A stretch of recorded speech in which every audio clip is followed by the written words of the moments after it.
आज हमारा class 10th के मैथ्स का फर्स्ट क्लास है। इसमें हम चैप्टर 1 से शुरू करते हैं, जिसका नाम है बहुपद यानी कि पॉलिनोमियल्स। सबसे पहला टर्म्स इसमें आता है पॉलिनोमियल्स यानी कि बहुपद। तो चलिए समझते हैं कि बहुपद क्या होता है। एक्चुअली उससे पहले हम समझते हैं कि पद क्या होते हैं, टर्म्स क्या होते हैं। पद, तो पद क्या होते हैं? ये कुछ ऐसे व्यंजक यानी कि सिंगल व्यंजक होते हैं। जैसे कि पद को समझने के लिए आपको जानना होगा चर और अचर।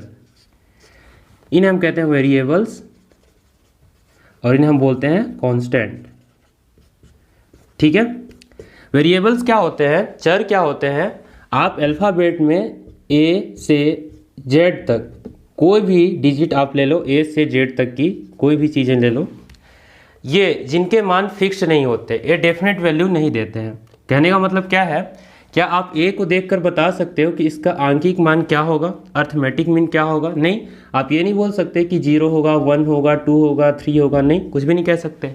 बट जो अचर होते हैं, कांस्टेंट होते हैं, उनका एक फिक्स्ड वैल्यू होता है। अगर मैंने यहाँ पे लिख दिया है 3/2 या फिर 5 या फिर 7, मैंने कुछ इस तरह की संख्या लिखी है, तो इनके मान तो फिक्स्ड है। ये तो वेरिएट नहीं कर रहे हैं ना, वेरी नहीं कर रहे हैं। यहाँ अगर 3/2 है तो ये 3/2 ही होगा, यहाँ 5 है तो 5 ही होगा, और यहाँ फिर 7 है तो 7 ही होगा।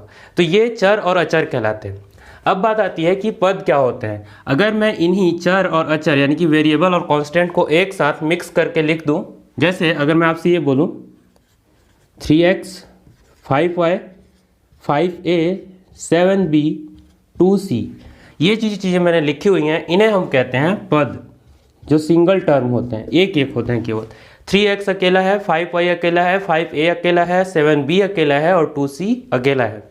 अब मुझे अगर बहुपद बनाना हुआ तो मैं क्या कर सकता हूँ कि किन्हीं दो को जोड़ दूँ। दूसरा चीज़ क्या है कि अगर मैं, देखिए समझिए, ये तो हो गए आपके पद, टर्म्स हो गए। अब समझते हैं पॉलिनोमियल। पॉलिनोमियल को समझने के लिए आप बस क्या कर दो, 3x + 5y कर दो। ये मैंने कर दिया, ये एक कहला गया बहुपद। कैसे बहुपद कहला गया? क्योंकि यहाँ पर सिंगल टर्म यूज नहीं है, दो टर्म्स है, एक 3x है और दूसरा 5y है। मैंने इन्हें क्या कर दिया, ऐड कर दिया, इसकी वजह से ये बहुपद बन गए। अब यहाँ पर क्या है, यहाँ पर दो वेरिएबल्स हैं, एक x है और एक दूसरा क्या है, y है। लेकिन जो हम इसमें स्टडी करेंगे वो सिंगल वेरिएबल पर स्टडी करेंगे। तो हम क्या कह सकते हैं इसको, या एक और एग्जाम्पल मैं लिख देता हूँ यहाँ पे, 2x²। ये देखिए कुछ ऐसे एग्जाम्पल्स थे। अब इसे मैं लेकर फिर से लिखता हूँ 2x² + 3x। अब इसे देखिए, यहाँ पर क्या है, x के ही पावर, x के ही टर्म में सारी चीज़ें हैं। सारा का सारा जो व्यंजक है, इक्वेशन है, वो किस में है, x के ही फॉर्म में है। यानी कि यहाँ पे क्या है, सिंगल वेरिएबल है। तो जो हम पॉलिनोमियल या बहुपद का स्टडी करेंगे वो इसी तरह का कि सिंगल वेरिएबल पे ही डिपेंडेंट सारा चैप्टर मौजूद है।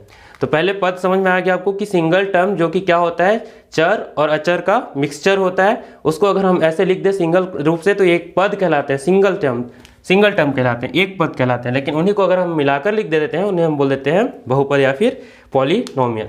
होप ये समझ में आ गया होगा बहुपद। अब अच्छे से समझते हैं कि बहुपद क्या होता है। देखिए, बहुपद अगर मैंने ऐसा लिख दिया 2x + 3 5x² + 7, ठीक है, और फिर मैंने लिख दिया, मान लीजिए 5x² + 7x + 4, तो ये सारे क्या हैं, बहुपद हैं। इससे देखने को क्या मिल रहा है, यहाँ पर दो टर्म है, यहाँ पर भी दो टर्म है, और लेकिन यहाँ पर कितने हैं, 3 टर्म है। तो क्या हम कह सकते हैं कि बहुपद दो या दो से अधिक पद होते हैं जिनमें सम्मिलित, ऐसे व्यंजक जिनमें दो या दो से अधिक पद सम्मिलित होते हैं, उन्हें हम बहुपद कहते हैं। और एक और चीज़ क्या देखने को मिलती है कि यहाँ पे जो भी वेरिएबल हैं, चर हैं, जैसे यहाँ पर x है, यहाँ पर भी x है, यहाँ पर भी x है, यहाँ पर भी x है, उसमें क्या देखने को मिलेगा, इनके जो पावर्स होते हैं, जैसे यहाँ पर पावर कितनी है, 2 है ना, यहाँ पर पावर कितनी है, यहाँ पे 2 है, यहाँ पे भी कितनी है, 2 है। यहाँ पर अगर कुछ नहीं लिखा है मतलब कितनी होती है, 1 होती है। यहाँ पर भी कुछ नहीं लिखा मतलब कितनी होती है, 1। तो इससे क्या देखने को मिलता है कि जितने भी वेरिएबल्स होते हैं जिन्हें हम बहुपद कहते हैं, उनमें जितने भी वेरिएबल्स के पावर होते हैं सारे के सारे क्या होते हैं, होल नंबर्स होते हैं। कैसे नंबर्स होते हैं, होल नंबर, यानी कि पूर्ण संख्याएं। तो हमारे जितने भी बहुपद होते हैं, उनके जितने भी वेरिएबल्स होते हैं और उनके ऊपर जो पावर होते हैं वो कैसी संख्याएं होती हैं? पूर्ण संख्याएं होती हैं, होल नंबर होती हैं। होल नंबर का क्या मतलब होता है? सिंपल सा समझिए कि 0 से स्टार्ट करके अगर मैं से 1 2 3 4 ऐसे इन्फिनिटी तक जाऊं तो ये सारे हमारे कहलाते हैं होल नंबर। अब क्या इसका मतलब हुआ कि 1 और 2 के बीच भी कुछ संख्याएं आएंगी पॉइंट्स में, जैसे क्या हो सकता है 1.1 1.2 1.3। तो क्या ये होल नंबर है? नहीं, ये बिल्कुल भी होल नंबर नहीं है। सिर्फ और सिर्फ 1 2 3 4 ऐसे मान जिन्हें हम गिनती के लिए, काउंटिंग के लिए यूज करते हैं वो होल नंबर कहलाते हैं, बट उसमें हम लोग क्या शामिल कर लेते हैं? 0 को। क्लियर है? तो इन्हें हम होल नंबर कहते हैं। और होल नंबर के इसी क्या रिलेशन है इसका रिलेशन ये है कि जितने भी बहुपद में वेरिएबल्स होते हैं, चर होते हैं, उनके जो पावर होते हैं सारे के सारे पूर्ण संख्या होते हैं। तो अब अगर मुझे इसे डिफाइन करना हुआ कि पॉलिनोमियल या बहुपद क्या होता है, तो हम लोग सिंपल सा ये बोल सकते हैं कि 2 या 2 से अधिक पद जिनके वेरिएबल्स के पावर कैसे होते हैं? पूर्ण संख्याएं होते हैं या फिर होल नंबर्स होते हैं, सारे क्या कहलाते हैं? बहुपद कहलाते हैं। होप आपको समझ में आ गया होगा बहुपद क्या होता है। अब हम लोग समझते हैं क्या बहुपदों को जोड़ा जा सकता है? क्या बहुपदों को जोड़ा जा सकता है? उसके लिए सिंपल सा समझिए, हम लोग नॉर्मल एडिशन क्या करते हैं? अगर मुझे करना हुआ 2 + 3 तो हम लोग कर देंगे 5, ठीक है। 4 + 9 तो हम लोग क्या कर देंगे इसको? 13। अब देखिए हो क्यों रहा है, ये ऐड क्यों हो जा रहा है? क्योंकि ये भी एक अंक है, ये भी एक अंक है, दोनों अंक ही हैं, इस वजह से क्या हो गया? ऐड हो गया। 4 + 9, ठीक है ना। बहुपदों में क्या होगा? अगर मैं आपसे ऐसा बोलूं x + 2 और एक और मैं लिख लेता हूं x + 3, ये दो बहुपद है हमारे पास। अब मुझे इन्हें क्या करना है? ऐड करना है, जोड़ना है। तो सोचिए क्या कर सकते हैं। देखिए इसका क्या तरीका होता है कि जो वेरिएबल्स होते हैं, यहाँ पे आप देख आ रहे हैं ये वेरिएबल है और ये कांस्टेंट है, ये चर है और ये अचर है। तो आपको कुछ नहीं करना होता है, आपको बस इतना सा करना है कि जो वेरिएबल है उसको वेरिएबल के साथ ऐड कर दो, ठीक है, इनको आप ऐड कर दो, और जो कांस्टेंट है उनको कांस्टेंट के साथ ऐड कर दो, ऐसे सिंपल। तो उससे क्या हो जाएगा? आपका एडिशन कंप्लीट हो जाएगा। कैसे? अब देखिए अगर मैं इन्हें ऐड करना चाहता हूँ तो फिर मैं क्या करूँ? x और x को एक साथ लिख लेता हूँ, यानी कि वेरिएबल्स को एक साथ। साइन क्या है इससे पहले? प्लस ही है, इसको मुझे ऐड ही करना है। अब मैं कांस्टेंट और कांस्टेंट को ऐड कर लेता हूँ, तो क्या हो जाएगा? देखिए 2 + 3। क्लियर है यहाँ तक? अब मुझे अगर इसे ऐड करना है तो x + x कितना हो जाएगा बच्चों? 2x। 2 + 3 कितना हो जाएगा? ये 5 हो जाएगा। क्लियर है यहाँ तक? तो हम लोग क्या कर लिए? इसका एडिशन कर लिए। इसका मतलब ये हुआ कि क्योंकि देखिए जो बहुपद होते हैं, पॉलिनोमियल्स होते हैं, उसमें चर और अचर तो दोनों आते हैं, तो इसको नॉर्मल तो ऐसे ऐड नहीं कर सकते। तो इसका बस यही रूल बेसिक होता है कि जो वेरिएबल्स होते हैं उनको वेरिएबल्स के साथ ऐड कर दो और जो कांस्टेंट होते हैं उनको कांस्टेंट के साथ, तो फिर हमारा आंसर आ जाएगा। क्लियर है? एडिशन ऐसे करना है, ठीक है ना। अब समझते हैं इसे हम घटाते कैसे। घटाना में बिल्कुल सिंपल है, जैसे इसको किया है वैसे ही इसको हम लोग जोड़ा है, वैसे ही इसको क्या कर देंगे? घटा देंगे। सपोज हमें यही घटाना होता तो क्या करते हैं हम? देखिए ये तो हमने क्या कर दिया यहाँ पर? जोड़।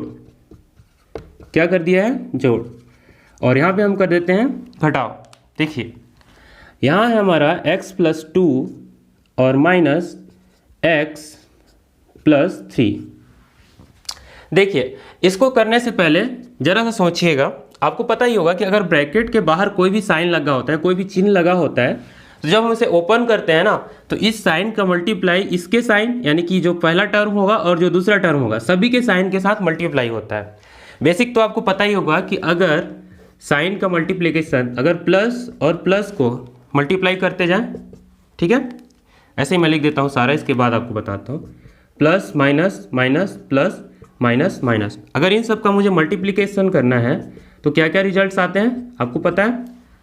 अगर प्लस का प्लस के साथ मल्टीप्लाई करता हूँ तो आंसर क्या आएगा? प्लस। प्लस और माइनस का मल्टीप्लाई करूँगा तो माइनस। माइनस और प्लस का मल्टीप्लाई करूँगा तो माइनस, और माइनस और माइनस का मल्टीप्लाई करूँगा तो प्लस। ये रिजल्ट्स आते हैं।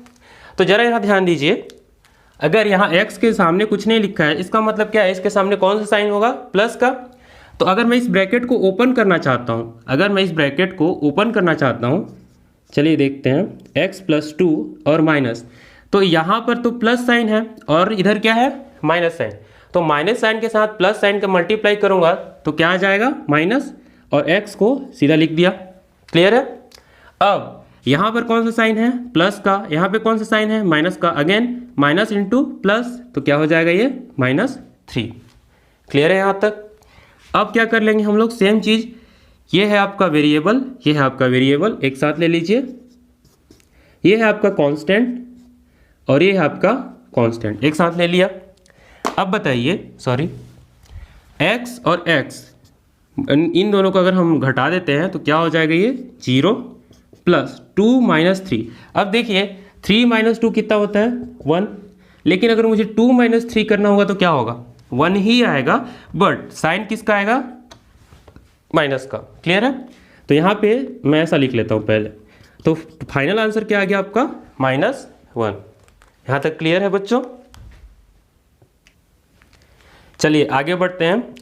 अब समझते हैं कि बहुपदों का गुणा कैसे करते हैं, मल्टीप्लिकेशन कैसे करते हैं। ठीक है, देखिए एक एग्जाम्पल को बेस लेकर चलेंगे तो सारी चीज़ें क्लियर होती जाएंगी कैसे करना है, इसलिए मैं फिलहाल इसी को ले रहा हूँ, करा दूंगा अलग अलग टाइप्स के एग्जाम्पल्स। देखिए क्या क्या दो बहुपद हैं हमारे पास, x+2 और दूसरा है x+3। हमें इनका करना है मल्टीप्लिकेशन।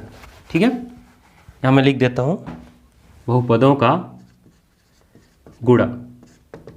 ठीक है, देखिए इसका गुणा करने का तरीका बहुत ही सिंपल होता है, कैसे समझते हैं। देखिए ये है आपका x+2 मल्टीप्लाई करना है x+3। देखिए ये जो पहला बहुपद है ये दूसरा बहुपद, मैं यहाँ पे लिख लेता हूँ, ये फर्स्ट है और ये सेकंड है। तो जो फर्स्ट बहुपद है, फर्स्ट पॉलिनोमियल है, उसके फर्स्ट टर्म को यानी कि पहले पद को, देखिए कैसे मैं लिख रहा हूँ पहले फिर आपको समझाता हूँ। देखिए कैसे लिखा हूँ आप समझने की कोशिश कीजिएगा। ठीक है, इसके बाद मैं आपको एक्सप्लेन करता हूँ। ये देखिए मैंने क्या किया, फर्स्ट पॉलिनोमियल के फर्स्ट टर्म को यहाँ लिखा, मल्टीप्लाई का साइन लगाया, ये मल्टीप्लाई का साइन है ना, ये मल्टीप्लाई का साइन लगाया, यहाँ पे भी लगा देता हूँ मैं +2 और यहाँ पर मल्टीप्लाई। देखिए x multiply x+3 and again +2 multiply x+3। किया क्या है हमने जरा समझिए, ये जो फर्स्ट टर्म है इसके फर्स्ट पॉलिनोमियल है उसके फर्स्ट टर्म को यहाँ लिख लिया और सेकेंड टर्म को एज इट इज यहाँ पे उतार दिया। फिर सेकंड केस में क्या किया, प्लस साइन के साथ मैंने यहाँ पे 2 को उतार दिया और उसके बाद ये वाले टर्म को, ये वाले पद को यहाँ पे उतार दिया। क्या किया है, सिंपल बेसिक समझ में आया। तो अब हम क्या कह सकते हैं कि जो फर्स्ट पॉलिनोमियल होता है उसके फर्स्ट टर्म को लिखा, सेकंड पॉलिनोमियल को एज इट इज उतार दिया, फिर से क्या किया साइन के साथ सेकंड टर्म को लिखा और फिर उसको एज इट इज उतार दिया। अब आगे क्या करना है, तो आगे क्या करना है आपको कि ये जो फर्स्ट पॉलिनोमियल है इस ब्रैकेट के फर्स्ट टर्म के साथ, फिर उसी को इसको करने के बाद, देखिए इसको करने के बाद अगेन इसी के साथ यानी कि दूसरे वाले टर्म के साथ। ठीक है, चलिए करके देखते हैं। इसमें भी सेम प्रोसेस होगा। ये देखिए क्या करेंगे, ये जो बाहर लिखा हुआ है ना इसका मल्टीप्लाई इसके साथ और साइन के साथ फिर इसका मल्टीप्लाई इसके साथ करके देखते हैं तो क्या आ जाएगा अपना आंसर। ये है x, ये है x, इन दोनों का अगर मैं मल्टीप्लाई करूंगा, पहले तो मैं ऐसा लिख लेता हूँ x ये मल्टीप्लाई में है x इंटू x। अब आगे प्लस x का मल्टीप्लाई 3 के साथ, तो मैं लिख लेता हूँ x मल्टीप्लाई 3। यहाँ तक हो गया, यहाँ तक अपना काम हो गया। देखिए x का मल्टीप्लाई x के साथ, x का मल्टीप्लाई 3 के साथ, यहाँ तक लिख लिया। अब आगे यहाँ आते हैं, प्लस 2 का मल्टीप्लाई x के साथ, तो क्या हो जाएगा 2 इंटू x। अब आगे फिर से प्लस का तो क्या हो जाएगा आपका प्लस ही हो जाएगा, 2 मल्टीप्लाई 3। पहला स्टेप तो अपना ये हो गया। देखिए समझ में आ गया होगा आई थिंक। हमने क्या किया, इसका इसके साथ मल्टीप्लाई किया, यहाँ लिख दिया, इसका इसके साथ मल्टीप्लाई किया, यहाँ लिख दिया, इसका इसके साथ मल्टीप्लाई किया, यहाँ लिख दिया और इसका इसके साथ मल्टीप्लाई करके यहाँ लिख दिया। अब इन्हें हम इसे थोड़ा सा सरल करते हैं, इजी करते हैं, तो क्या हो जाएगा। देखिए x और x का मल्टीप्लाई करते हैं तो पावर इंक्रीज होती है। कैसे, देखिए यहाँ पर पावर कितनी है 1, यहाँ पर पावर कितनी है 1, यानी कि घातें इन दोनों की कितनी है 1। तो जब क्या होता है कि आधार यानी कि बेस सेम होता है तो जो इनके पावर होते हैं, घात होते हैं, वो आपस में जुड़ जाते हैं। तो यहाँ पे बेस क्या है x है दोनों में, तो यहाँ पे मैंने x लिख दिया। अब घातें जुड़ जाती है मतलब 1 + 1, यानी कि इसको सीधा मैं क्या लिख सकता हूँ x का स्क्वायर या x की घात 2। यहाँ तक क्लियर है। अब आगे x इंटू 3, इसका मल्टीप्लाई तो कुछ होगा नहीं अलग से, तो इसको हम लोग क्या लिख सकते हैं 3x और आगे 2 इंटू एक्स, इसको भी हम लोग क्या लिख सकते हैं फिर 2x, क्योंकि देखिए सेम बेस होता है तभी तो मल्टीप्लाई कर सकते हैं। अब यहाँ पे तो ये वेरिएबल है, ये कांस्टेंट है, तो इसका मल्टीप्लाई नहीं हो सकता, इसलिए इसको एक साथ ऐसे लिख दिया जाता है। क्लियर है? अब देखिए यहाँ पे चूंकि दोनों के दोनों क्या है, कांस्टेंट वैल्यू है, तो 2 इंटू 3, 2 तिया कितना होता है 6, तो यहाँ पे हमने 6 लिख दिया। देखिए क्लियर हो गया। अब थोड़ा सा आगे बढ़ते हैं, इसमें क्या देखेंगे, क्या इनमें से कोई ऐसी चीज़ें हैं जिन्हें हम एडिशन या फिर रेप्लिकेशन यानी कि इसको जोड़ या घटा सकते हैं, इसको कम कर सकते हैं क्या? देखिए देखते हैं। तो यहाँ पे क्या हो जाएगा, एक्स स्क्वायर है, ये 3x प्लस 2x है, तो x square plus 5x plus 6, ये हमने कैसे किया? देखिए 3x 2x इन दोनों के वेरिएबल सेम है, इसकी वजह से ये दोनों क्या हो गए, ऐड हो गए। अगर वेरिएबल सेम नहीं होते तो फिर नहीं ऐड हो पाते। तो यहाँ वेरिएबल्स कितने टाइम्स है, 3 गुना है, मतलब 3x है, और यहाँ पे वेरिएबल्स कितना है 2 टाइम्स है, यानी कि 2 गुना है। तो जब हम इन दोनों को ऐड करेंगे 3 गुना प्लस 2 गुना, तो कितने हो गए 5 गुना, राइट। इस तरह से हम इनको जोड़ देते हैं। अभी थोड़ी देर पहले सीखा है हमने जोड़ना, ठीक है ना। तो ये हो गया आपका फाइनल आंसर। तो आपने मल्टीप्लिकेशन भी करना सीख लिया कि बहुपदों का गुणा आपस में कैसे करते हैं। ये तो हमने सिर्फ 2-2 टर्म के लिए बात की है, अभी आगे हम बढ़ेंगे तो उसमें देखेंगे 3 टर्म के लिए भी कर सकते हैं, 4 टर्म के लिए भी कर सकते हैं। क्लियर है? चलिए इसमें एक और एग्जाम्पल देखते हैं जिसमें हम 3 टर्म और 2 टर्म लेते हैं। ठीक है, एक एग्जाम्पल लेता हूं मैं, x प्लस 1, चलिए 3 ले लेते हैं, एक्स प्लस 1, एक्स प्लस 2, ठीक है 2x ले लेते हैं, इसको एक्स स्क्वायर कर देते हैं, और इसे हम ले लेते हैं ऐसा कुछ। देखिए हमें इसका मल्टीप्लाई करना है, 3 चीज़ें हैं, ठीक है। आपको सेम वही करना है, ये है फर्स्ट, ये है सेकेंड, ये 2 पॉलिनोमियल्स आपके पास रखे हुए हैं और इन्हें आपका क्या करना है, मल्टीप्लाई करना है। सेम प्रोसेस कीजिए आप। ये है आपका पहला बहुपद, ये है दूसरा बहुपद। पहले बहुपद का पहला पद कितना है x, दूसरे बहुपद को एज इट इज उतार दीजिए, ठीक है। अब आगे क्या करना है, 1 और फिर से उसको ऐसे ही उतार दीजिए, ठीक है। अब मल्टीप्लाई कर दीजिए। देखिए यहाँ से हम क्या करेंगे, x इंटू एक्स का स्क्वायर। अब जरा सोचिए, इसके पास पावर कुछ भी नहीं है, मतलब कितनी है 1। अगर इसके पास पावर 1 है, घात 1 है, इसके पास घात कितनी है 2 है, तो 2 और 1 टोटल घात कितनी हो जाएगी 3। तो यहाँ पे मैं डायरेक्टली लिख दूँ, चलिए एक स्टेप लिख लेते हैं ताकि नेक्स्ट टाइम से मैं बताना इसको अलग से स्किप कर दूंगा इस स्टेप को। देखिए हमने ऐसा कर दिया, ठीक है। अब आगे बढ़ते हैं, इसका इसके साथ मल्टीप्लाई कर दिया तो ये आ गया। नेक्स्ट में क्या कर देते हैं, x इंटू 2x। देखिए x इंटू 2x, इसका इसके साथ मल्टीप्लाई हो गया। अब इसका इसके साथ मल्टीप्लाई करते हैं तो क्या हो जाएगा बच्चों, x इंटू 3, ठीक है, x इंटू 3, बाद में कितना हो जाएगा ये 3x। अब आगे प्लस 1 इंटू एक्स स्क्वायर। अब जरा बताइए, क्या 1 का मल्टीप्लाई किसी भी डिजिट के साथ, किसी भी नंबर के साथ करते हैं तो क्या उसमें कोई चेंजेस आता है? नहीं। तो क्या मैं 1 को सीधा सा मल्टीप्लाई करने के बाद एज इट इज को लिख दूँ, मतलब x square plus 2x plus 3, क्योंकि 1 से मल्टीप्लाई करने पर इस पर कोई इफेक्ट पड़ेगा क्या? नहीं, इसलिए हमने क्या कर दिया, 1 से मल्टीप्लाई किया एक्चुअली, बट इसको एज इट इज यहाँ पे लिख दिया। क्लियर है? अब देखिए इसका एक और स्टेप जो है मैंने मिस कर दिया था, स्किप कर दिया था, स्किप नहीं किया था एक्चुअली, बताना भूल गया। देखिए ऐसे केस में क्या करते हैं ना, इसको हम लोग जो सेम पावर की चीज़ें होती हैं पहले तो इसको सरल कर लेते हैं। देखिए यहाँ पे x और x स्क्वायर को हम जब क्या करेंगे, हल करेंगे, तो ये बन जाएगा आपका x की घात 3, x की पावर 3, और फिर यहाँ पे क्या हो जाएगा 2x इंटू एक्स, तो ये हो जाएगा आपका 2x स्क्वायर, ठीक है, और प्लस x इंटू 3, आपको पता है क्या हो जाएगा ये 3x। अब आगे x स्क्वायर प्लस 2x और प्लस 3। देखिए इसका एक बेसिक स्टेप और क्या होता है कि जो इसके पावर होते हैं, जो भी वेरिएबल्स के पावर होते हैं, उनको हम अवरोही यानी कि घटते क्रम में लिखते हैं, डिक्रीजिंग ऑर्डर में लिख देते हैं। उससे क्या होता है कि हमें इन्हें ऐड या फिर वो करने में आसानी होती है, यानी कि जोड़ने या फिर घटाने में आसानी होती है। तो देखिए सबसे ज़्यादा पावर किसकी है वेरिएबल की, ये है, x की घात कितनी यहाँ पे 3। उसके बाद देखिए इसका काम हो गया। अब x की घात 2 वाले इसको ढूंढते हैं, यहाँ पे कितनी है 2x स्क्वायर, और प्लस यहाँ पर कितनी है x की पावर 2 यानी कि x स्क्वायर। देखिए ये हो गया, ये हो गया, ये हो गया, ये तीनों चीज़ें हो चुकी हैं। अब x की उससे कम पावर कितनी होगी, 1 होगी, क्योंकि 2 तो ऑलरेडी आ चुका है। तो ये क्या हो जाएगा प्लस 3x और ये हो जाएगा प्लस 2x। देखिए हमने इसे भी लिख लिया और इसे भी लिख लिया। अब क्या बच गया सिर्फ आपके पास 3। देखिए ऐसा करने से आपको क्या बेनिफिट होता है उसको समझते हैं। देखिए नेक्स्ट स्टेप में आप क्या कर पाएंगे कि जो सेम पावर वाली चीज़ें होती हैं या फिर सेम बेस वाली वेरिएबल्स होते हैं या टर्म होते हैं उनको आप ऐड कर पाएंगे, ठीक है ना।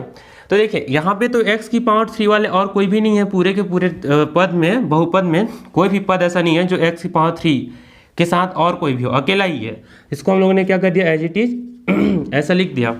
अब देखिए x की पावर 2 वाली कौन कौन सी हैं, ये दोनों चीज़ें हैं। तो यहाँ पे हमने क्या कर दिया, देखिए 2x² प्लस x², यहाँ पे कितनी है 1, मतलब कुछ नहीं लिखा, मतलब कितनी है 1। तो x² प्लस 2x² कितनी हो जाएगी बच्चों, 3x²। क्लियर। अब आगे प्लस 3x प्लस 2x, ये कितनी हो गई 5x, और लास्ट में क्या बच गया अपने पास 3। Here is the answer. समझ में आ गया आप लोगों को। तो ऐसे ही आपको करना है, ठीक है ना।